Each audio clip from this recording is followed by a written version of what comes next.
আসসালামু আলাইকুম। মুমিন জীবনে শাওয়াল মাসের গুরুত্ব অপরিসীম। রমজান মাসের গুরুত্ব বলার দরকার নাই। রমজান মাস গুনাহ মাফের জন্য, আর শাওয়াল মাস বিশেষ করে সোয়াব লাভ করার জন্য। শাওয়াল মাসে 6টা রোজা রাখলে সারা বছর রোজা রাখার সোয়াব হয়। এই শাওয়াল মাস শেষ হয়ে যাচ্ছে, ঠিক না? আছে আর কয়দিন, হাতে গোনা 3-4 দিন হয়তো আছে। এই কয়দিন যদি আপনি একটা দোয়া পড়তে পারেন, তো আমি আপনাকে লিখিত, শুধু মৌখিক চাপাবাজি না, লিখিত দিতে পারবো ইনশাআল্লাহ। আল্লাহ তাআলার উপর ভরসা করে বলছি, আপনার জানা অজানা সব গুনাহ মাফ হবে। একদম টোটাল লাইফের গুনাহ একদম ক্লিন হবে, একদম সাফ হবে, একদম পবিত্র হবে, কোনো গুনাহ বাকি থাকবে না। একদম একদম আপনি মায়ের পেট থেকে যেন আজকে জন্মগ্রহণ করেছেন এমন আপনার আমলনামা হবে ইনশাআল্লাহ। তাই যারা গুনাহ নিয়ে সিরিয়াস, গুনাহ নিয়ে ভাবছেন, চিন্তা করতেছেন কিভাবে গুনাহ মাফ করাবো, কিভাবে এই শাওয়াল মাসটা বিদায়ের আগে নিজের গুনাহগুলো ক্ষমা করিয়ে রবের কাছে প্রিয় হব, তারা ভিডিওটা দেখলে অনেক উপকার পাবেন। দর্শক, একটা কথা বলে দেখুন, রমজান মাসটা হলো অনেক দামি মাস। রমজান মাসটা অনেক গুরুত্বপূর্ণ মাস। এ মাসে আল্লাহ তাআলা বান্দাকে ক্ষমা করেন, বান্দাকে সোয়াব দেন। ইউসুফ আলাইহিস সালামের 11 ভাই ছিল, ইউসুফকে নিয়ে 12 ভাই। তো ওলামায়ে কেরামগণ বলেন, ইউসুফ আলাইহিস সালাম হচ্ছেন রমজান মাসের মতো, আর বাকি যে 11 মাস আছে তারা হলো, এই 11 মাস হলো ইউসুফ আলাইহিস সালামের 11 ভাইয়ের মতো, যারা ইউসুফকে কূপের মধ্যে ফেলে দিয়েছিল, অনেক বড় গুনাহ করেছিল। কিন্তু ইউসুফ আলাইহিস সালাম নবী হওয়ার কারণে, আল্লাহ তাআলার প্রিয় হওয়ার কারণে তার 11 ভাইরাও মাপ পেয়েছে, জান্নাত পেয়েছে। তো রমজান মাসকে যারা আমরা শ্রদ্ধা করেছি, এই রমজান মাসে যারা টুকটাক আমল করেছি, তারা ইনশাল্লাহ আশা রাখতে পারি যে আল্লাহ তাআলা আমাদেরকে ক্ষমা করবেন, জান্নাত দিবেন। রমজান মাস এই জন্য যখনই আসবে তখনই আপনি নিজের তরফ থেকে একটু আমল করে আল্লাহ তাআলাকে দেখাবেন। আর বাকি যে 11 মাস, এই 11 মাসে আপনি আমলের লাইনে থাকার চেষ্টা করবেন, যে না আল্লাহ, আমি আছি, আমি তোমার দরবারে আছি, আমি তোমাকে পাওয়ার জন্য প্রস্তুত আছি। আপনি নিজের তরফ থেকে একটু চেষ্টা করতে থাকবেন, ইনশাআল্লাহ আল্লাহ তাআলা আপনাকে মাফ করবেন, আল্লাহ আপনাকে ক্ষমা করবেন। আপনি যদি আল্লাহ তাআলার কাছ থেকে মাপ পেতে চান, এর চাইতে সহজ কোনো কিছু আপনি আর পাবেন না। আল্লাহ তাআলার কাছ থেকে মাপ পাওয়া সবচাইতে সহজ। এর চাইতে সহজ কোনো বিষয় দুনিয়াতে কেউ আবিষ্কার করতে পারে না, আর কেউ পারবেও না।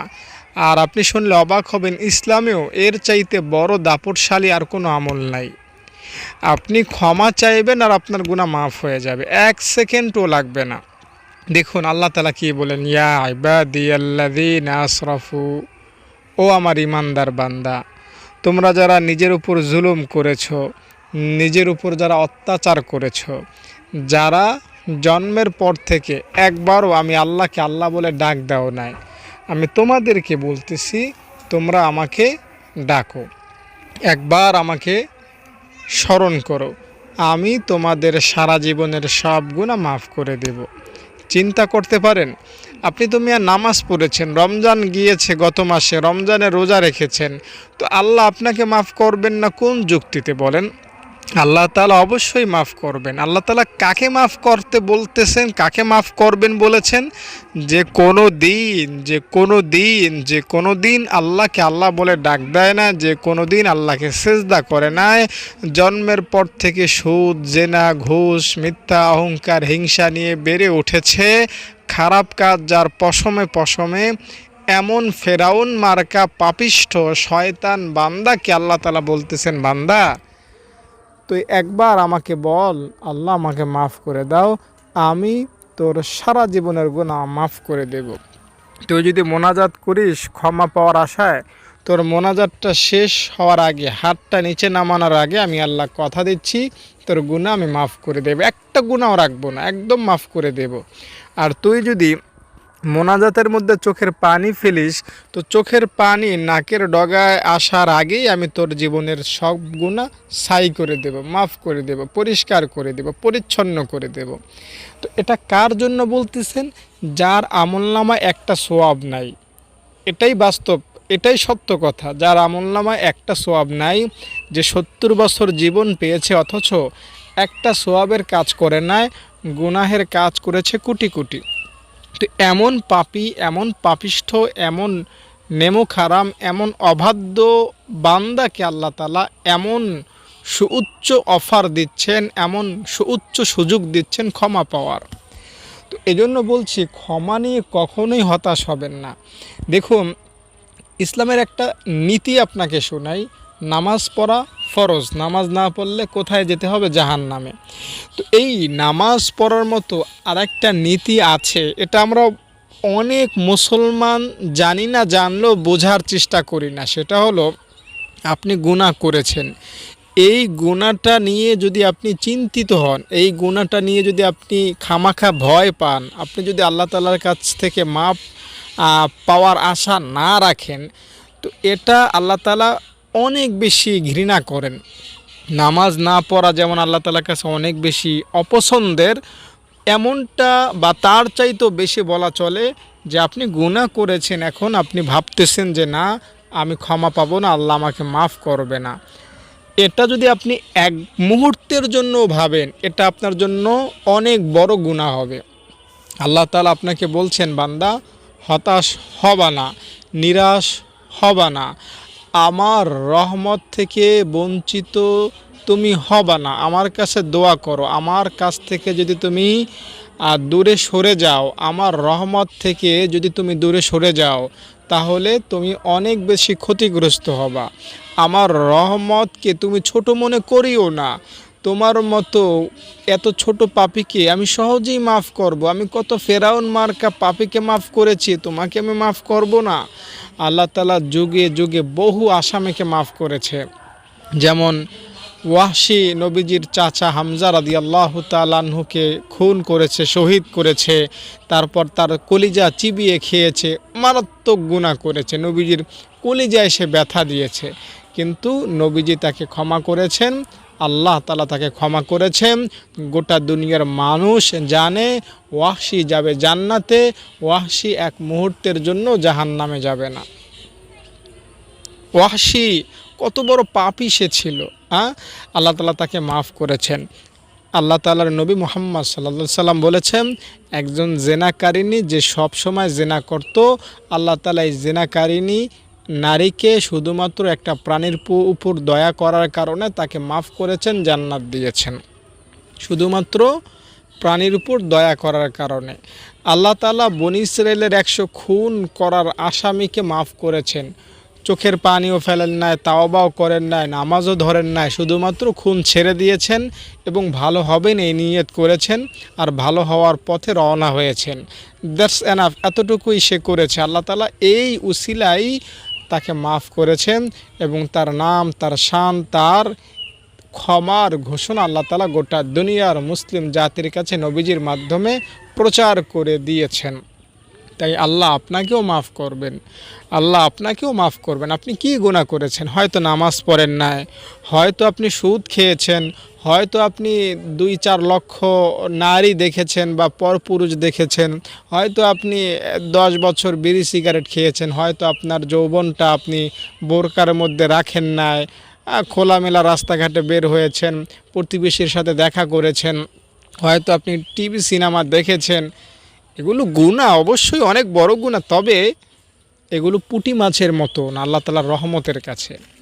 আপনি যদি, আমি আপনাকে কিভাবে বলি, নামাজ না পড়ার গুনাহই ধরেন, একটা নামাজ না পড়ার গুনাহ আপনাকে কমপক্ষে 99 কোটি বছর জাহান্নামে পুরাবে। অনেক বড় গুনাহ না, তবে এই গুনাহ আল্লাহ তাআলার রহমতের সামনে কিচ্ছু না, একদম পুঁটি মাছও না। মনে করেন বড় একটা বোয়াল মাছ, অনেক বিশাল বড় একটা বোয়াল মাছ, এই বোয়াল মাছের সামনে একদম ক্ষুদ্র সাইজের আধা ইঞ্চি একটা পুঁটি মাছ যদি রাখেন, পাশে রাখেন, তাহলে এই বোয়াল মাছ বোয়াল মাছের কাছে এই পুঁটি মাছের কিন্তু কোনো দাম থাকবে না। 1000 মানুষ আসলে সবাই বোয়াল মাছটাকেই দেখবে, ওটাকে ধরেও দেখবে না। হ্যাঁ, তো আপনার এই সারা জীবনের গুনাহ ওই পুঁটি মাছের মতো, আর আল্লাহ তাআলার রহমত এই বোয়াল মাছের চাইতে কোটি গুণ বেশি বড়। কিভাবে বুঝাবো? হাদিস থেকেই শোনেন, আমার উদাহরণ আপনাকে বোঝান লাগবে না। নবীজি সাল্লাল্লাহু আলাইহি সাল্লামের কাছে একবার একটা পাখি আসলো। পাখিটা এসে এতটুকু বালি নিয়ে সমুদ্রের মধ্যে ফেলে। নবীজি জিব্রাইলকে জিজ্ঞেস করলেন, জিব্রাইল, ঘটনা কি? এই পাখিটা সামান্য মুখে পানি নিয়ে বালি নিয়ে কি করতেছে? তো জিব্রাইল আল্লাহ তাআলার দরবার থেকে জেনে এসে নবীকে জানান দিলেন যে, ইয়া রাসূলুল্লাহ, আপনি দেখেছেন এই পাখিটা 2-3 বার আপনার কাছ থেকে, আপনার পার্শ্ব থেকে একটু বালিকণা নিয়েছে। তো এই সামান্য এতটুকু বালিকণা সে সমুদ্রের মধ্যে ফেলেছে। কেন কেন ফেলেছে? জিব্রাইল বললেন, ইয়া রাসূলুল্লাহ, এই যে সামান্য 2-3 বারে তার ঠোঁটের মাথায় যতটুকু বালি সে নিয়েছে, এই বালি হলো আপনার উম্মতের গুনাহ, আর সমুদ্রটা হলো আল্লাহ তাআলার রহমত, আল্লাহ তাআলার মাগফিরাত। আচ্ছা, আপনাকে আমি কিভাবে বলি, এতটুকু বালি সমুদ্রের পানি কি নষ্ট করতে পারবে, অপবিত্র করতে পারবে, বা সমুদ্রের পানিকে বাড়াতে পারবে, কমাতে পারবে? হ্যাঁ, সমুদ্রের পানিকে মূল্যবান করতে পারবে, অমূল্যবান করতে পারবে? সমুদ্রের পানিকে মিষ্টতা আনতে পারবে বা তিক্ততায় আনতে পারবে? এতটুকু বালি সমুদ্রের পানির কাছে কোনো ভ্যালু আছে? যদি আপনি 1 গ্লাস পানি ধরেন, 1 গ্লাস পানিতে যদি সামান্য যেটা একটা চড়ুই পাখির ঠোঁটে 2-3 বারে ধরে, সেটা যদি 1 গ্লাস পানিতে ফেলেন, তো ওই পানিটাও আধা ঘন্টা পর খাওয়ার উপযুক্ত হয় বালিটা নিচে পড়ে গেলে। আর সমুদ্র, ওটা তো বলার অপেক্ষা রাখে না। তো আপনার আমার সারা জীবনের সব গুনাহ আল্লাহ তাআলার রহমতের কাছে কিচ্ছু না, একদম সামান্য। তাই ভাই বোন, বন্ধু, দর্শক শ্রোতা, হতাশ হবেন না, নিরাশ হবেন না, ধৈর্যহারা হবেন না। আল্লাহকে ডাকুন। এই শাওয়াল মাস চলে যাচ্ছে, শাওয়াল মাসটাতে আপনি আমল করুন। শাওয়াল মাসে যারা রোজা রেখেছেন, যারা রোজা রেখেছেন তাদের রোজায় হয়তো ভুল হয়েছে, যারা নামাজ পড়েছেন, তাহাজ্জুদ পড়েছেন, তাদেরও হয়তো ভুল হয়েছে। তো এই ভুলগুলো ক্ষমা পাওয়ার আশায় আমি গত ভিডিওতে বলেছিলাম এই দোয়াটা পড়বেন, সুবহানাকাল্লাহুম্মা ওয়া বিহামদিকা আশহাদু আল্লা ইলাহা ইল্লা আনতা আস্তাগফিরুকা ওয়া আতুবু ইলাইক। এটা পড়লে আমলের মধ্যে যে ভুল হয় সেটা আল্লাহ মাফ করে দেন। দেখুন, নামাজ পড়লে আমাদের নামাজে পরিপূর্ণতা হয়তো অনেকের আসে না। আমরা 4 রাকাত নামাজ পড়লাম, ঠিক আছে, তো আমার নামাজে হয়তো কোনো না কোনো ভুল হয়েছে, বা হওয়াটা স্বাভাবিক, ছোটোখাটো ভুল। তো ওলামায়ে কেরাম বলে, নামাজের সালাম ফেরানোর সাথে সাথে আপনি যদি 3 বার আস্তাগফিরুল্লাহ আস্তাগফিরুল্লাহ আস্তাগফিরুল্লাহ পড়েন, তো আপনার নামাজের যে ভুল আছে সেটা আল্লাহ তাআলা মাফ করে দেবেন।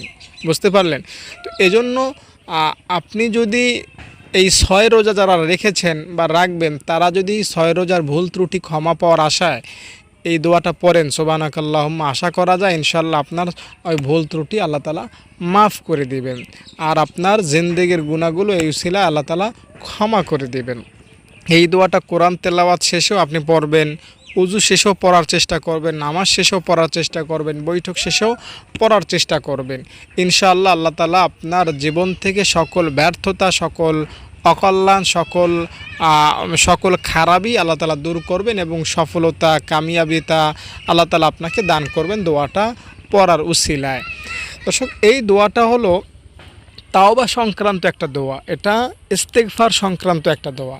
আর তাওবা অনেক মূল্যবান একটা জিনিসের নাম। একটা ঘটনা আপনাকে বলি, শায়েখ আলী ইবনে তানতাবি রহমতুল্লাহি আলাই কথাটা বলেছেন। তিনি বলেছেন যে, আমি একবার কোরআন খুললাম আল্লাহ তাআলার প্রিয় বান্দাদের পরিচয় পাওয়ার জন্য। তো আমি কোরআন খুলে দেখি, কোরআন শরীফের মধ্যে আল্লাহ তাআলা বলেছেন যে, আমি আল্লাহ তাআলা তাদেরকে ভালোবাসি যারা ন্যাক আমল করে। তো আমি তো ন্যাক আমল তেমন করতে পারি না, মানুষ হিসাবে আমরা তেমন ন্যাক আমল করতে পারি না।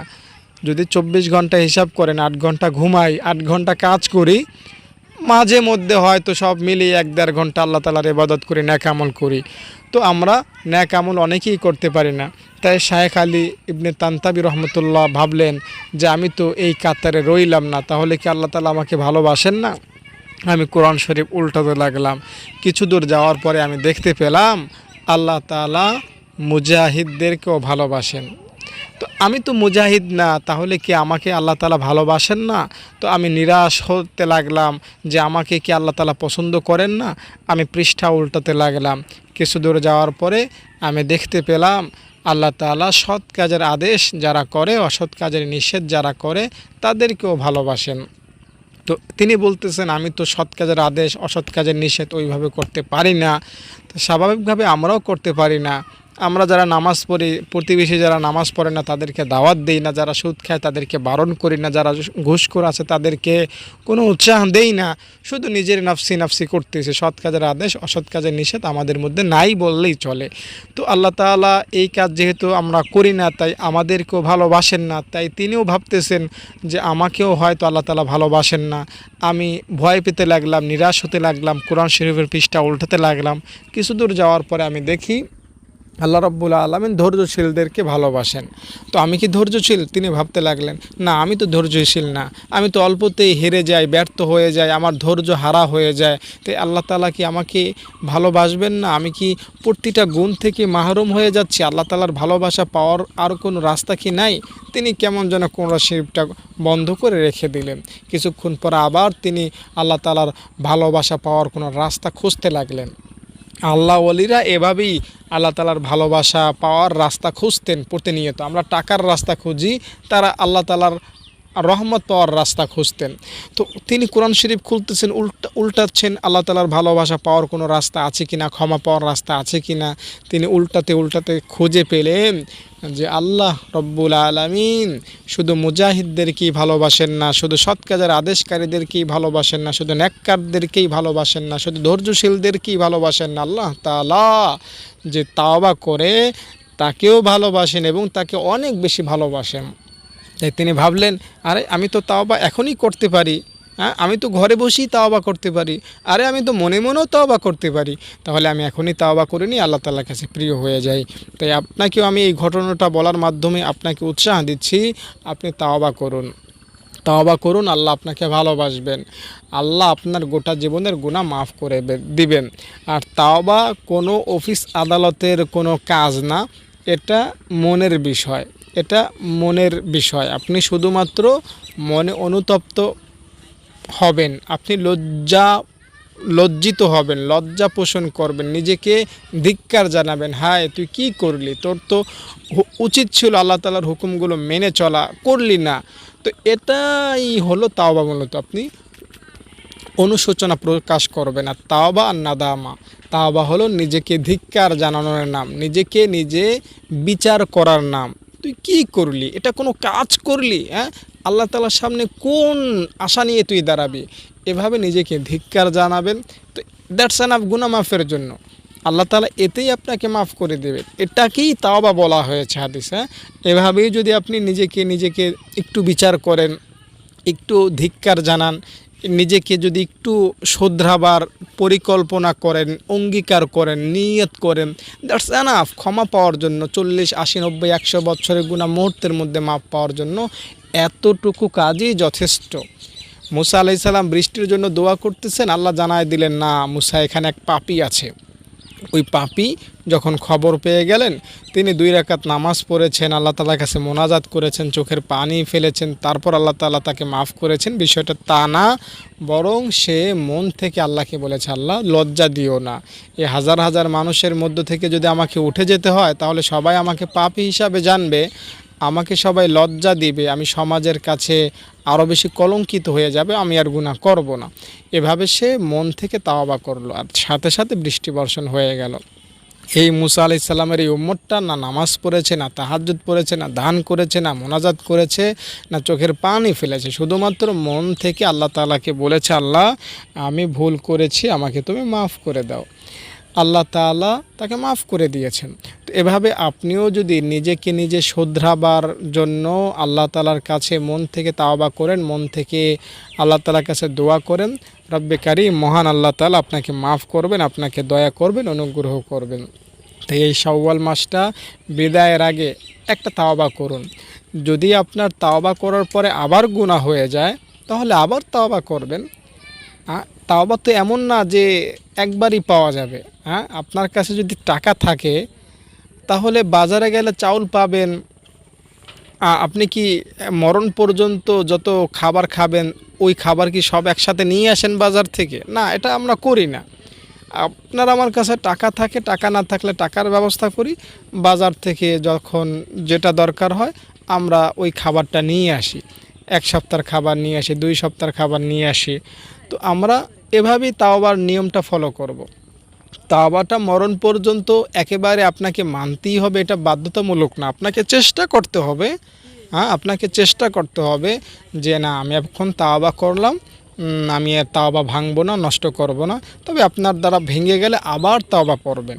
আপনার ঘরে খাবার শেষ হয়ে গেলে যেমন আপনি আবার বাজারে খাবার কিনতে যান, পেটে ক্ষুধা লাগলে যেমন আপনি আবার খান, তওবা ভঙ্গ হয়ে গেলে আপনি আবার তওবা করবেন। কে বলেছে আল্লাহ আপনাকে একবার, দুইবার, 1000 বার, 1,00,000 বার ক্ষমা করবেন, এরপরে ক্ষমা করবেন না? আল্লাহ বলছেন যেখানে, বান্দা আমার রহমত সীমাহীন, আমি তোমাকে মাফ করব। আমি তাওয়াব, তাওয়াব মানে যিনি বারবার বান্দাকে ক্ষমা করেন। তো আমি তোমাকে ক্ষমা করব, কেন তুমি ভয় পাচ্ছ খামাখা? তুমি আমার কাছে মাফ চাও, আমি তোমাকে মাফ করে দেব। মুসা আলাইহিস সালাম একটা লোককে জানাই দিলেন, মেয়া, তুমি নাকি আল্লাহ তাআলার সাথে তাওবা করে বারবার ভঙ্গ করো তাওবা, আল্লাহ আমাকে জানাই দিয়েছেন তোমার আর কোনো মাপ নাই, জাহান্নামের জন্য এখন নিজেকে প্রস্তুত করো। হ্যাঁ, তো ওই লোকটা মুসা নবীর এই কথা শুনে সে মুসা নবী যাওয়ার পরে আল্লাহ তাআলাকে বললেন, আল্লাহ, আচ্ছা আমি তাওবা করে তাওবা ভঙ্গ করেছি, আমি তোমাকে কথা দিয়ে কথা রাখতে পারি নাই, আমি গুনাহ করেছি, হ্যাঁ এটা আমি করেছি। তুমি আমাকে জানাই দিয়েছো মুসা নবীর মাধ্যমে আমাকে তুমি আর মাফ করবা না। আচ্ছা, তোমাকে মাফ করতে হবে না। যদি তোমার রহমত শেষ হয়ে যায়, যদি তোমার মাগফিরাত আর না থাকে, তাহলে আমাকে তোমার মাফ করার দরকার নাই। আর যদি তোমার মাগফিরাত থাকে, তোমার রহমতের দরিয়া যদি শুকায়া না যায়, তাহলে কেন আল্লাহ আমাকে মাফ করবা না? আমি তো তাওবার উপর অটল থাকার চেষ্টা করেছি, আবার গুনাহ হয়ে গিয়েছে, তুমি বলছো আমাকে মাফ করবা না।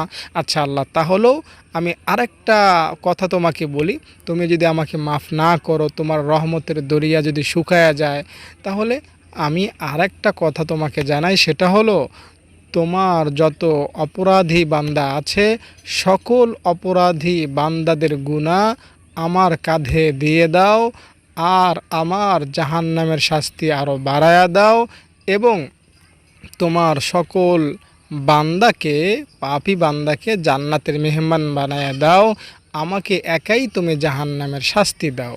তো একথা যখন সেভাবে আল্লাহ তাআলাকে তার মতো করে বলতে লাগলেন, আল্লাহ তাআলা মুসা নবীকে তখন জানায়া দিলেন, মুসা যাও, ওই বান্দাকে সুসংবাদ শোনায়া দিয়ে আসো।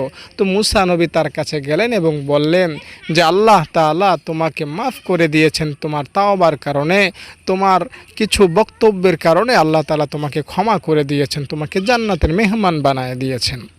তো আল্লাহ তাআলা এমনই, যিনি বান্দাকে বারবার ক্ষমা করেন, যিনি বারবার ক্ষমা করতে পছন্দ করেন, যিনি বান্দাকে বারবার ভালোবাসেন ক্ষমা করার মাধ্যমে।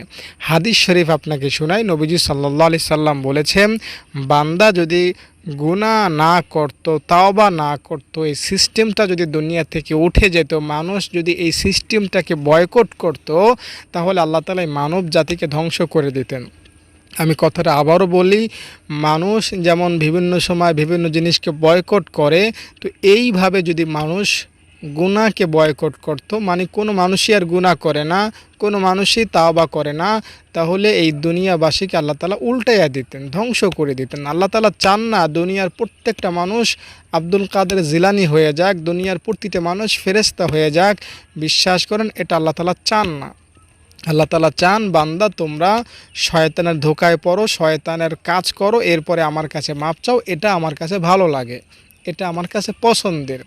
তবে আপনার প্রশ্ন হতে পারে, এটা যদি আল্লাহ তাআলা চান, তাহলে আমি যদি ক্ষমা পাওয়ার সুযোগ না পাই, আমি যদি ক্ষমা পাওয়ার আগেই মারা যাই, তাহলেও আপনার ভয় নাই। কে বলেছে আপনাকে আল্লাহ তাআলা জাহান্নামে দেবেন? আল্লাহ তাআলা সহজে আপনাকে জাহান্নামে দিবেন না। জাহান্নামে যাওয়া এত সস্তা না। নবীজির উম্মত যখন হয়েছেন, মুসলমান যখন হয়েছেন, জাহান্নামে যাওয়া আপনার জন্য এত সস্তা না ভাই, এত সস্তা না। হ্যাঁ, ব্রিজের উপর দিয়ে যদি হাঁটেন তাহলে নদীর মধ্যে পড়ে যাওয়া কি জানো তো না ব্যাপার। আপনি পদ্মা ব্রিজ দিয়ে হেঁটে নদী পার হবেন ব্রিজ দিয়ে হেঁটে, এখন আপনি কি নদীর মধ্যে পড়ে যাবেন? কোশ্চিনকালও পড়বেন না। যে পাগল ছাগল, যে একদম বলদ, সেই পড়বে। তো জাহান্নামে যাওয়া মুমিন মুসলমান এবং আমাদের নবীর উম্মতের জন্য এমনটাই, কোনোভাবেই সম্ভব না জাহান্নামে যাওয়া। পরকালে আল্লাহ তাআলা বলবেন, বান্দা কেন এত গুনাহ করেছিস? আল্লাহ, নামাজ পড়ি নাই, রোজা রাখি নাই, তোমার এই শয়তান আমাকে ধোঁকা দিয়েছে, এই শয়তানের কারণে আমি গুনাহ করেছি। আল্লাহ তাআলা তখন বলবেন, ঠিক আছে বান্দা, যেহেতু তুই তোর ইচ্ছায় গুনাহ করিস নাই, যা শয়তানের কাঁধে সব গুনাহ দিয়ে দে, তুই জান্নাতে যা, শয়তানকে আমি জাহান্নামের শাস্তি আরও বাড়ায় দিচ্ছি। তো রব্বে কারীম মহান আল্লাহ তাআলা এভাবেই আপনাকে ক্ষমা করবেন। তবে পরকালে যদি একদম সেফলি, কোনো প্রকার দুশ্চিন্তা ছাড়া, কোনো প্রকার ভয় ভীতি ছাড়া জান্নাত পেতে চান, তাহলে প্রতিনিয়ত তাওবা করবেন, প্রতিনিয়ত তাওবা করলে কোনো প্রকার ভয় ভীতি, হতাশা, নিরাশা, হয়রানি আপনার কাছে আসবে না। এক চান্সে নবীদের সাথে, শহীদদের সাথে, ওলামায়ে কেরামের সাথে আপনি জান্নাত পাবেন। আর যদি বছর ঘুরে একবার তাওবা করেন, তাহলে আপনাকে পরকালে কিছুটা হয়রানির শিকার হতে লাগতে পারে, বা বিভিন্ন সামান্য কিছু পানিশমেন্ট ভোগ করা লাগতে পারে। তাই তাওবাকে গোসলের মতো বানায় নেন, তাওবাকে 3 বেলা খাবারের মতো বানায় নেন, তাওবাকে ঔষধের মতো বানায় নেন। আপনার জ্বর হলে যেমন ওষুধ খান, আপনার যদি কোনো দীর্ঘস্থায়ী রোগ হয় যেমন প্রতিদিন ঔষধ খান, যেমন আমি জানি যারা ডায়াবেটিস আক্রান্ত তারা নিয়মিত ঔষধ খান, যারা মারাত্মকভাবে কিডনিতে রোগাক্রান্ত হয় তারা প্রতিদিন ওষুধ সেবন করেন। তো এভাবেই আপনি প্রতিদিন তাওবা সেবন করুন, কারণ আপনার আমার প্রতিদিন কি হচ্ছে, গুনাহ হচ্ছে, আমরা প্রতিনিয়ত গুনাহ করছি। তাই আমরা যদি প্রতিনিয়ত ঔষধের মতো তাওবাকে সেবন করতে পারি, তাহলে কিন্তু আল্লাহ তাআলা খুশি হবেন, আল্লাহ তাআলা অনেক বেশি আমাদেরকে খুশি করবেন এবং আল্লাহ তাআলা খুশি হবেন। আমি আপনাকে বিষয়টা বুঝিয়ে বলতে পারতেছি না। দেখুন, আল্লাহ তাআলার গোলামি করার জন্য, গুনাহমুক্ত থাকার জন্য ফেরেশতা আছে, আমাদের দরকার ছিল না। আল্লাহ আপনাকে আমাকে কেন বানাইছেন এই কারণেই, যাতে আমরা গুনাহ করি, এরপরে আল্লাহ তাআলার কাছে মাপ চাই। তাই গুনাহ করেছেন, এখন মাপ চান, আল্লাহ তাআলা আপনাকে মাফ করবেন। আবার গুনাহ করবেন, আবার মাপ চাইবেন, আবার গুনাহ করবেন, আবার মাপ চাইবেন। এভাবেই জীবনের শেষ লগ্নে পৌঁছান, বাকিটা আল্লাহ দেখে নেবেন। দেখুন, আপনি যদি চান যে আপনি এখন তাওবা করবেন আর যতদিন বাঁচবেন আর একটা গুনাহ করবেন না, এটা তো অবশ্যই চাইবেন, চেষ্টাও করবেন, তবে এটা মানুষের পক্ষে মোটেও সহজ কাজ না। আগুনের উপর দিয়ে আপনি হেঁটে যাবেন আর আপনি বলবেন না আমার একটা পশমও পুড়ে নেয়, আপনি পানির উপর দিয়ে হেঁটে যাবেন, আপনি বলবেন না আমার পাও ভেজে নেয়, এটা বোকামি ছাড়া কিচ্ছু না, এটা বোকামি কথা। তো আপনি দুনিয়াতে হাঁটতেছেন শয়তানের মাথার উপর দিয়ে, আর শয়তান আপনাকে চুমু খাবে, শয়তান আপনাকে থাপ্পড় দেবে, মার দেবে। দুনিয়াটা শয়তানের সব ঘেরাও দিয়ে বেঁধে রাখা, শয়তানের কার্যকলাপ ডানে বামে সামনে পেছনে, মানে আপনি শয়তানের মাথার উপরে আছেন বলা চলে। আপনি শয়তানের মাথার উপর দিয়ে হাঁটতেছেন, তো শয়তান বাবা কি আপনাকে একদম সুস্থ রাখবে? প্রতিনিয়ত চুমু খাবে, সে তো চাইবেই আপনাকে থাপ্পড় দিয়ে জাহান্নামে ফেলতে। আপনি শয়তানের হাতে 1,00,000 বার থাপ্পড় খান, এরপরে আপনি যদি শয়তানকে একবারও থাপ্পড় দিতে পারেন, এটাই আল্লাহ তাআলা খুশি হবেন, এতেই আল্লাহ তাআলা খুশি হবেন। শয়তানকে থাপ্পড় দেওয়ার অর্থ হলো তাওবা করা। আপনি শয়তানের কাজ 70 বছর করেছেন, এখন একবার তাওবা করুন, আল্লাহ তাআলা খুশি হবেন, আল্লাহ তাআলা আপনাকে মাফ করবেন। আল্লাহ তাআলা আপনার প্রতি রাজি হবেন। শয়তান আপনাকে বারবার পরাজিত করবে, আপনিও শয়তানকে 2-1 বার পরাজিত করে আল্লাহ তাআলাকে দেখান। তাই ভাই বোন, বন্ধু, দর্শক শ্রোতা, এই শাওয়াল মাস বিদায়ের আগে আসুন আমরা খাঁটিভাবে একটা তাওবা করি, খাঁটিভাবে একটা আল্লাহ তাআলার কাছে মাপ চাই। রব্বানা যালামনা আনফুসানা ওয়া ইল্লাম তাগফির লানা ওয়া তারহামনা লানাকুনান্না মিনাল খাসিরিন, এই দোয়াটা আমরা পড়ি।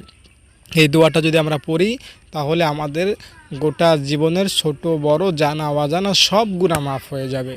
আর 4 রাকাত পড়বেন, আপনি সালাতুত তাসবিহ নামাজ পড়বেন, তাহলে আপনার কবিরা গুনাহ, সগীরা গুনাহ, জানা গুনাহ, অজানা গুনাহ, নতুন গুনাহ, পুরাতন গুনাহ, বর্তমান গুনাহ, ভবিষ্যৎ গুনাহ, সব গুনাহ আল্লাহ তাআলা মাফ করে দিবেন। এছাড়া গুনাহ মাফের আরও হাজারো পদ্ধতি আছে, সেগুলো তো রয়েছে, সেগুলো অবলম্বন করার চেষ্টা করবেন। যারা আমার ভিডিও নিয়মিত দেখেন তারা জানেন যে গুনাহ মাফ করা কতটা সহজ। আপনি এই বিষয়টাকে সহজ ভাববেন, আল্লাহ তাআলা এই বিষয়টাকে সহজ ভাবতে বলেছেন, তাই আপনাকে আল্লাহ তাআলা মুহূর্তের মধ্যে ক্ষমা করবেন, এটা সবসময় মনে রাখবেন, বিশ্বাস করবেন। আর যতটুকু সম্ভব শয়তান থেকে দূরে থাকবেন, আর শয়তানের কাজে নিজেকে জড়িয়ে ফেললে সমস্যা নাই, সাথে সাথে আল্লাহ তাআলার কাছে ক্ষমা চেয়ে নেবেন। আল্লাহ তাআলা এতে অনেক বেশি খুশি হন, অনেক বেশি খুশি হন। তো দর্শক, আশা করি শাওয়াল মাস বিদায়ের আগে খাঁটিভাবে তাওবা করবেন এবং রব্বানা জালামনা এই দোয়াটা বেশি বেশি পড়বেন গুনাহ মাফের আশায় এবং 6 রোজার ভুলগুলো ক্ষমার আশায় সুবহানাকাল্লাহুম্মা বিহামদিকা এই দোয়াটা পড়বেন এবং নামাজের ভুলগুলো, কোরআন তেলাওয়াতের ভুলগুলো, জীবনের ভুলগুলো ক্ষমার আশায় এই দোয়াটা পড়বেন। সুবহানাকাল্লাহুম্মা বিহামদিকা আশহাদু আল্লা ইলাহা, ইনশাআল্লাহ আল্লাহ তাআলা আপনার সব ভুল শুধরাবেন, সব আমলের ত্রুটিগুলো আল্লাহ তাআলা গ্রহণ করবেন কবুল হিসাবে এবং রব্বে কারিম আপনার গুনাহ, ছোট গুনাহ, বড় গুনাহ, সগীরা গুনাহ, কবিরা গুনাহ, জানা অজানা সব গুনাহ আল্লাহ তাআলা মাফ করে দিবেন। তো দর্শক, অগোছালো বিক্ষিপ্ত কথাগুলো ক্ষমা সুন্দর দৃষ্টিতে দেখবেন। আপনি যদি আমার ছাত্রীদের দান করতে চান আমার সাথে যোগাযোগ করবেন। আমার ছাত্রীর রোজার আগে ছিল 30 জন 35 জনের মতো, আর এখন প্রায় 60 জনের মতো হয়ে গিয়েছে। হেফজোখানায় 20 জনের মতো আছেন, কিতাবখানায় বাদ বাকিগণ আছেন। হেফজোখানায় বলেছিলাম রোজার আগে যে 20 জন ছাত্রী আমরা ভর্তি করব, হয়ে গিয়েছে আলহামদুলিল্লাহ। তো এই যে ছাত্রীদের থাকা, খাওয়া, বেতন, তো এটা কিন্তু সম্পূর্ণ ফ্রিতে আমি গত বছরও রেখেছিলাম, এবছরও ফ্রিতেই আছে। আপনারা দান করেছেন, তার উপর ভরসা করেই আমি এটা করতেছি, তাই আপনারা দান চলমান রাখবেন। আপনারা সবাই ভালো থাকেন, নিরাপদে থাকেন। আসসালামু আলাইকুম।